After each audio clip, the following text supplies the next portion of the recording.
So first question here from Matthew. During OSD deployment, my DP has multiple virtual NICs. The client uses DNS to contact the DP, which is a different IP address than the VNIC on the client VLAN, and that one goes through a firewall. When the DP responds to the client, it uses DNS, and the client only has one IP address. Does the DP check routes on the DP server and then select the best route, which would be the VNIC on the client's VLAN? Or can you explain how ConfigMgr selects routes? All right, so let's see if I can summarize that somewhat reasonable. In ConfigMgr, you set up boundaries and boundary groups. So in this environment here, I have a couple of subnets or IP ranges because I happen to like IP address ranges. That's where the client lives. So if a client is within this IP range right here, it is considered to be in Stockholm. And in boundaries in Stockholm happen to be in a boundary group cleverly named Stockholm. So if I go to that boundary group, you can see that I have these IP ranges added to that boundary group. And the important part is the references tab. That's where you add in your management point, distribution point, state migration points, and or software update points.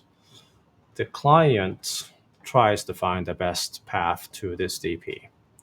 It doesn't really care what network that distribution point is on. This is just how the client finds that which server to contact. So if the client happens to be in this boundary, it's going to try to use my DP1 DP or my CMO1 DP.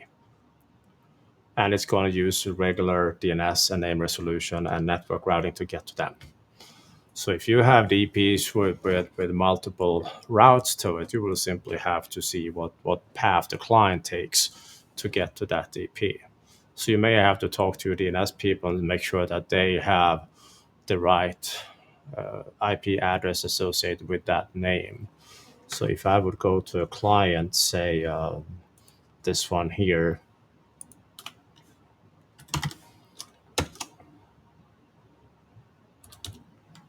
and I would do a trace route -D to skip the name resolution to that DP,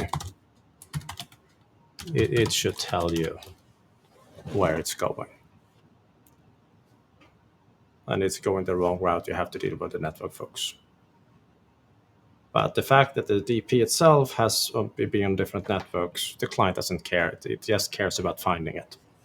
So I hope that made some sense. All right. Thank you, sir. Should also mention I don't recommend having multiple IP addresses on servers, multiple NICs on servers, even though no organizations sometimes have a backup VLAN they use, but that feature is called multi-home. But you have multiple NICs on a server, and that was a very common phrase in the early 2000s, like, thou shall not multi-home without consequences. That was the gist of it. So I should probably put up that somewhere, but usually that leads to trouble, so don't.